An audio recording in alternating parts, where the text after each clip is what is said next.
విజయభాస్కర్ గారు ఇప్పటికే లేట్ అయింది సార్ ప్లీజ్.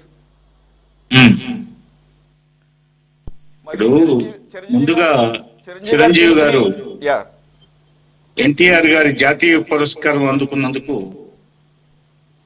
చాలా సంతోషం. వారికి సందర్భంగా అభినందనలు. అయితే వారు స్వయంగా ఎంతో కష్టపడి ఎలాంటి అండదండలు లేకుండా స్వయం కృషితో ఎదిగాడు. అదేవిధంగా తను ఒక వటవృక్షంగా మారాడు. తన తమ్ముడు పవన్ కళ్యాణ్కి లైఫ్ ఇచ్చాడు, నాగబాబుకి లైఫ్ ఇచ్చాడు. ఆ ఇంట్లో ఆడవాళ్ళు కూడా చలనచిత్రంలో పరిశ్రమలో వాళ్ళు యాక్ట్ చేస్తున్నారు. అదేవిధంగా వాళ్ళు నిర్మాతలుగా ఉన్నారు. ఆ కుటుంబంలో నిర్మాతలు, దర్శకులు, హీరోయిన్స్ గా, ఇతర క్యారెక్టర్ ఆర్టిస్టులుగా, హీరోలుగా అనేక మంది వర్ధిల్లడానికి ప్రధాన కారణం చిరంజీవి గారు. వారు ఆ విధంగా ఒక వటవృక్షంగా మారినందుకు చాలా కష్టపడి ఆయన వాళ్ళ తండ్రి ప్రోత్సాహం కూడా లేదు. ఆయన మెడ్రాస్ లో ICWA చదవడానికి వెళ్ళినప్పుడు ఆయనకి అటెండెన్స్ లోపిస్తే తండ్రి వచ్చి తీసుకెళ్ళడానికి వస్తే నెల్లూరు జిల్లా కోవూరు సంబంధించి వేగూరు గ్రామస్తుడు భాస్కర్ నాయుడు గారు మద్రాసులో ఉండేవాడు. ఆయన గొప్ప భూస్వామి. వారి ఇంట్లో ఈయన షెల్టర్ తీసుకుంటూ వాళ్ళ నాన్న రూమ్ ఖాళీ చేయించి తీసుకెళ్తూ భాస్కర్ నాయుడు గారితో పూర్వపరిచయం. అంటే భాస్కర్ నాయుడు గారు అప్పుడు ఆర్ఎక్ కాంట్రాక్టర్ గా ఉండేవాడు, ప్రభుత్వ సారాయి కాంట్రాక్టర్ గా ఉండేవాడు.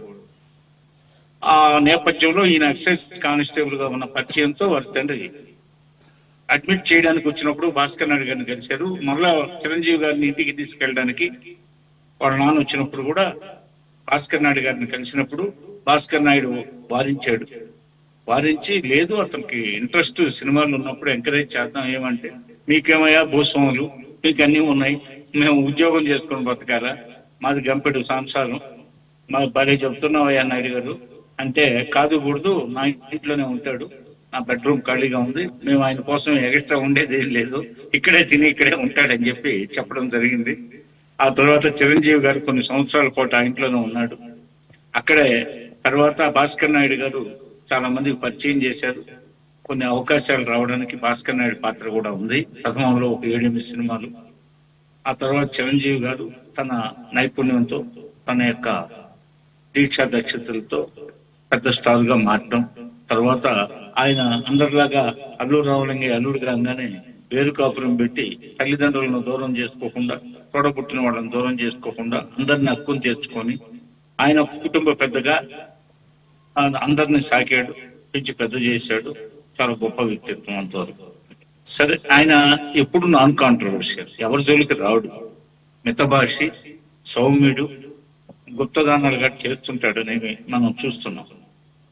అట్లాగే ఆయన చారిటబుల్ ట్రస్ట్, బ్లడ్ బ్యాంకు అవన్నీ పెట్టడం జరిగింది. అయితే నిన్న ఆ వ్యాఖ్య సున్నితమైన వ్యాఖ్య. దాన్ని ఇప్పుడు పక్క రాష్ట్రం అన్నప్పుడు కాస్త అందరికీ బాధేసింది. పక్క రాష్ట్రం అంటే తను జన్మించింది ఆంధ్ర రాష్ట్రంలో.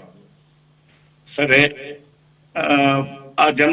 జన్మించిన ఆంధ్ర రాష్ట్రానికి సంబంధించి కాస్త వెనకబడే, అదే కళాకారులను ప్రోత్సహించడంలో ఆ రాష్ట్రం వెనకబడి ఉంది. ఆయన చేసిన కామెంట్ అంటే ఇది అనాలోచితంగా ఏదో ఆ ఫ్లోలో, ఇందాక మీరు అన్నట్టు ఆ ఫ్లోలో ఏదన్నా అన్నాడేమో. సహజంగా ఆయన ఆలోచించి మాట్లాడతాడు. అయితే అక్కడ జరిగింది ఏంటి, ఇప్పుడు అది ఏమవుతుంది, 1000 కళ్ళు ఎదురు చూస్తూ ఉంటాయి. ఆయన నోటి నుంచి, ఆయన ఒక పెద్ద VVIP, ఆయన నోటి నుంచి ఏమొచ్చినా దాన్ని గుర్చి అనేక రకాలుగా అర్థాలు తీస్తారు. ఇప్పుడు విపరీత అర్థాలు తీయడం, కోడిగుడ్డికి పీకినట్టుంది వ్యవహారం. మొత్తం మీద విపరీతంగా ట్రోల్ అవుతుంది. సరే, ఆయన దురుద్దేశంతో ఆయన ఉండడు, ఏదో ఫ్లోలో ఆయన ఉంటాడు. అయితే వాళ్ళ తమ్ముడు కూడా డిప్యూటీ CM గా ఉన్నాడు, ఇంకొక తమ్ముడు నాగబాబు గారు ఎమ్మెల్సీగా ఉన్నాడు. వాళ్ళు ఆంధ్రప్రదేశ్ నుంచే ప్రాతినిధ్యం వహిస్తున్నారు. పైగా వాళ్ళు ఎక్కువగా వాళ్ళ సినిమాలు ఎక్కువగా ఫాలోయింగ్ ఉండేది కూడా ఏపీలోనే. ఆ ముగ్గురు బ్రదర్స్ సంబంధించిన సినిమాలు అయితేమి, ఇతర అల్లు ఫ్యామిలీకి సంబంధించిన అయితేమి, వాళ్ళు all are belonging to AP కూడా. కాబట్టి టోటల్ గా రెవెన్యూ కూడా ఇండస్ట్రీకి తెలుగు చిత్రాలకి రెవెన్యూ అంతా ఏపీ నుంచే ఇందాక మన విశ్లేషకులు పెద్దలు ఉప్పాల లక్ష్మణరావు గారు చెప్పినట్టు రెవెన్యూ కూడా ఎక్కువగా ఆంధ్రప్రదేశ్ ప్రాంతం నుంచే వస్తుంది. అయితే ఇప్పుడు ఆయన ప్రత్యేకంగా ఆహ్వానించారు చిరంజీవి గారిని. కూటమి ప్రభుత్వం అధికారంలో రాగానే ఆయన వేదిక మీదకి పిలిచారు, ప్రత్యేక ఆహ్వానితుడుగా. చిన్న విషయం కాదు, ఎందుకంటే గవర్నరు పోతే ప్రభుత్వం ప్రమాణ స్వీకారం చేస్తున్న సమయంలో ఇతరులు ఉండకూడదు. చీఫ్ సెక్రటరీ, సెక్రటరీస్, పోతే ఆ మంత్రివర్గంలో చేరబోయేవాళ్ళు, ముఖ్యమంత్రి అయిన అభ్యర్థి, వీళ్ళు మాత్రమే ఉంటారు గవర్నర్తో పాటు. అయితే చిరంజీవి గారిని ప్రత్యేకంగా వేదిక మీదకి ఆహ్వానించారు. అంత విశిష్ట గౌరవాన్ని ఆయనకు అందించారు. అదేవిధంగా చిరంజీవి గారు వాళ్ళు గతంలో మీరు ఎవరో వెంకటేశ్వరరావు గారు లేకపోతే లక్ష్మణరావు గారు చెప్పినట్టు గతంలో అపాయింట్మెంట్ ఇవ్వడం జరిగింది వాళ్ళకి. అయితే వాళ్ళ షూటింగ్ల కారణంగా వాళ్ళు హాజరు కాలేకపోయారు. అయితే వాళ్ళు సమస్యలు ఏమన్నా ఉంటే ఒక వినత పత్రం రూపంలో వాళ్ళు ఒక అపాయింట్మెంట్, ఇప్పుడు చిరంజీవి ఇప్పుడు ఫోన్ చేసి కూటమి ప్రభుత్వ రథసారథి చంద్రబాబు నాయుడు గారికి లేకపోతే తమ్ముడికి ఫోన్ చేసి రేపు మార్నింగ్ వస్తున్నాను నేను, ముఖ్యమంత్రిని నిన్ను అందరినీ ఓ చోట చూడాలనుకుంటున్నాను, మా సమస్యలు ఉన్నాయి, ఇండస్ట్రీ సమస్యలు, నువ్వు కూడా సినిమాల్లో ఇప్పటికీ షూటింగ్ లో ఉన్నావు కదా, యాక్ట్ చేస్తున్నావు, చర్చించాలంటే గంటల్లో ఆయనకి అరేంజ్మెంట్స్ జరిగిపోతాయి. పైగా చంద్రబాబు నాయుడు గారు అసలు రాజకీయాల్లో ఎమ్మెల్యే అయిన తర్వాత ఆయన మంత్రి 1980లో అంజయ్య మంత్రివర్గంలో మంత్రి అయిన తర్వాత ఆయనకి ఇచ్చిన పోర్ట్ఫోలియో మొట్టమొదటి సినిమా ఆటోగ్రఫీ, గ్రంథాలయాలు, సాంస్కృతిక శాఖ. మరి ఆయనకి 78-80 నుంచి సినిమా పరిశ్రమ మీద క్షుణ్ణమైన అవగాహన ఉంది. పైగా తను చేసుకున్న ఎన్టీఆర్ గారి కుమార్తెని, పైగా తెలుగుదేశం ప్రభుత్వం పార్టీ మూల పురుషుడు ఎన్టీఆర్. మరి అదే విధంగా తన బావమరిది, తన వియ్యంకుడు బాలకృష్ణ అగ్రశ్రేణి నటుడుగా ఉన్నాడు. మరి ఆ కుటుంబంలో ఇంకా చాలా మంది యాక్ట్ చేస్తున్నారు, నిర్మాతలుగా ఉన్నారు. అందుకని చంద్రబాబు నాయుడు గారు ఇప్పుడు ఈ 15.5 సంవత్సరం ముఖ్యమంత్రి పదవి కాలంలో కానీ ఆయన మంత్రిగా ఉన్నప్పుడు కానీ చిత్రరంగానికి వచ్చే ఆమూలాగ్రం తెలిసిన మనిషి. పోతే పైగా కళాకారుల్ని, చిత్రసీమలో ఉన్నటువంటి మనుషుల్ని ప్రోత్సహించడంలో ఎప్పుడు ముందుంటాడు. అదేవిధంగా ఇటీవల ఉస్తాద్ భగత్ సింగ్ పవన్ కళ్యాణ్ గారిది, అంతకుముందు చిరంజీవి గారిది శంకర వరప్రసాద్ సినిమా, ఇలాంటి అదేవిధంగా అంతకుముందు ఇంకా చాలా మంది ఆర్టిస్టులు, బాలకృష్ణ కానీ ఇంకోరి కానీ చిన్న పెద్ద బడ్జెట్ సినిమాలని కాకుండా తరతమ భేదాలు లేకుండా టికెట్లు పెంచాలంటే ఇమ్మీడియట్ పెంచింది ఆంధ్రప్రదేశ్ ప్రభుత్వం. మరి వాళ్ళకి ఏమి వాళ్ళని ఎక్కడా అగౌరవపరచలేదు. ఆ రోజు చిరంజీవి గారిని వేదిక మీద పిలవడం జరిగింది ప్రమాణ స్వీకారం సమయంలో. తర్వాత వాళ్ళు కోరినప్పుడల్లా సినిమా టికెట్ల ధరలు పెంచడం జరుగుతుంది. వారికి అపాయింట్మెంట్ కూడా ఇవ్వడం జరిగింది. వాళ్లే తిరిగి లేక కలవలేదు. వాళ్ళు నీళ్ళు కలవాలంటే స్వాగతం పలవడానికి సిద్ధంగా ఉంది ఆంధ్రప్రదేశ్ ప్రభుత్వం.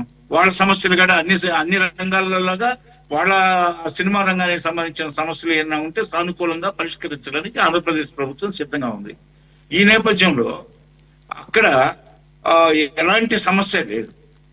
అయితే అట్లాగే నారాయణమూర్తి గారు ఆయన విప్లవ సినిమాలకి మాదాల రంగారావు గారి తర్వాత అంతకుముందు కొంతమంది మన విలన్ గా యాక్ట్ చేసిన ప్రభాకర్ రెడ్డి గారు కూడా ఒక రకమైన విప్లవ చిత్రాలు, అంతకుముందు కేబి తిలక్ గారు కూడా భూమి కోసం ఇలాంటివన్నీ నిర్మించారు. అంతకుముందు కూడా చాలా రోజుల నాడు రైతు బిడ్డ, ఇవన్నీ చాలా గొప్ప సినిమాలు వచ్చున్నాయి.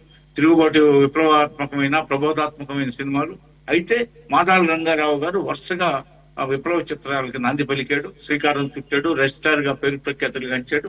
అదే విధంగా ఆ వరుసలో నారాయణమూర్తి గారు అనేక చిత్రాలని ఆయన ఎంతో కష్టపడి చాలా చాలా కష్టజీవి, కష్టపడ్డాడు. పాపం ప్రజల పీపుల్ స్టార్ అని మన మోడరేటర్ సురేష్ గారు వ్యాఖ్యానించినట్లు ఆయనకి మంచి పేరు ప్రతిష్టలు ఉన్నాయి. అయితే ఏంటంటే ఇది ఏదో ఆ వేదిక మీద వాళ్ళు ఏదో అనాలోచితంగా ఏదో ఆ ఫ్లోలో ఏదో పక్క రాష్ట్రం అంటే ఈ రాష్ట్రంలో మేము అంతా సత్కారాలు అనుకుంటాం, పక్క రాష్ట్రం అనేది ఏదో ఆ ఫ్లోలో దుర్లుంటుందని భావించాల్సి వస్తుందేమో అని నేను అనుకుంటున్నాను. అంతేగాని అక్కడ కామెంట్ చేయడానికి ఏముంది, వీళ్ళు పోయి కోరింది ఏముంది, వీళ్ళ టికెట్ రేట్లు పెంచమని అడిగారు తప్పితే ఇంకేం అడగలేదు. ఇప్పుడు రామానాయుడు గారి స్టూడియో ఉంది విశాఖపట్నంలో, ఆల్రెడీ ఉంది, అది వాడుకోవచ్చు. దానికి కూడా గతంలో ప్రభుత్వాలు దాన్ని కూడా ఇబ్బంది పెట్టిన పరిస్థితులు ఉన్నాయి. అయితే ఇప్పుడు మా ఎన్టీఆర్, అక్కినేని నాగేశ్వరరావు గారు, కృష్ణ గారు విలన్ గా చేసిన ప్రభాకర్ రెడ్డి గారు కూడా హైదరాబాద్ లో కార్మికులకు ఇళ్ల స్థలాలు ఇచ్చాడు, ఆయన సొంత స్థలం ఇచ్చాడు. మరి అక్కినేని నాగేశ్వరరావు గారు, ఎన్టీ రామారావు గారు, కృష్ణ గారు వీళ్ళంతా స్టూడియోలు కట్టారు. హైదరాబాద్ లో స్టూడియోని మద్రాసు నుంచి తరలిచ్చారు. అయితే ఇప్పుడు తెలుగు రాష్ట్రానికి రావాలనే ఉద్దేశంతో ఇక్కడ తరలిచ్చారు హైదరాబాద్ కి. అప్పుడు హైదరాబాద్ క్యాపిటల్ కాబట్టి కొంచెం వాతావరణ పరంగా హిందీ వాళ్ళు గారు వచ్చి ఇక్కడ ఆ రోజు ధర్మేంద్రలు, జితేంద్రలు, అమితాబ్ బచ్చన్ ఇక్కడ షూటింగ్ కాస్త వాతావరణం అనుకూలిస్తుంది. అంటే ముఖ్యంగా చెమట పట్టకుండా కాస్త ఈ మేకప్ ప్రాబ్లమ్స్ లేకుండా హాయిగా ఉంటుందనే ఉద్దేశంతో పదే మేకప్ వేసుకోవడం చాలా కాబట్టి ఇప్పుడు ఆ నేపథ్యంలో హైదరాబాద్ తరలిస్తే ఇక్కడ హైదరాబాద్ నుంచి మనం రాజకీయంగా రాజకీయ గీతలు ఏర్పడ్డాయి, విభజన రేఖలు ఏర్పడ్డాయి. మళ్ళీ మనం సపరేట్ అయ్యాం. మద్రాసు నుంచి హైదరాబాద్ తెచ్చుకుంటే హైదరాబాద్ నుంచి ఇప్పుడు ఆంధ్రాకి రమ్మంటే ఇప్పుడు వాళ్ళకి కష్టంగా ఉంది. అయితే మనం ఎంతవరకు స్వాగతిస్తాం, కావాల్సిన రైతులు ఇస్తాం, ల్యాండ్ ఇస్తాం, అంతేగాని అది వాళ్ళ ఇష్టాల మీద ఆధారపడి ఉంటుంది. అయితే అది వాళ్ళు ఏమన్నా అడిగారా, మేము వస్తామయ్యా మాకు స్థలం ఏంటని అడగలేదు. ఆ ప్రభుత్వాలు రెడీగా ఉన్నాయి చలనచిత్ర పరిశ్రమ ప్రోత్సహించడానికి. అది దానివల్ల కూడా ప్రభుత్వానికి ఇన్కమ్ అవుతుంది. వాళ్ళు అక్కడికి వస్తే ఆంధ్రప్రదేశ్ ప్రభుత్వం ఎనగబడి ఉంది కాబట్టి, రెవెన్యూ లోడ్తో ఉంది కాబట్టి, అన్ని రకాల లోడ్తో ఉంది కాబట్టి, చాలా కష్టాలలో ఉంది కాబట్టి దాన్ని ప్రోత్సహించడానికి అవకాశం. కళాకారులుగా వాళ్ళు ఆంధ్రప్రదేశ్ ప్రజల రెవెన్యూతో వాళ్ళు ఈ రోజు సుఖశాంతులతో అష్టైశ్వర్యాలతో తొలతవుతున్నారు కాబట్టి వాళ్ళు కొంత సామాజిక బాధ్యత ఉంది. ఇందాక మన సురేష్ గారు ప్రస్తావించారు, విదేశాల్లో అయితే హాలీవుడ్ ఆర్టిస్టులు 80% వరకు సమాజ సేవకు ఉపయోగిస్తారని. అది అక్షరాల సత్యం. ఏముంది, ఎవరెత్తుకుపోతారు?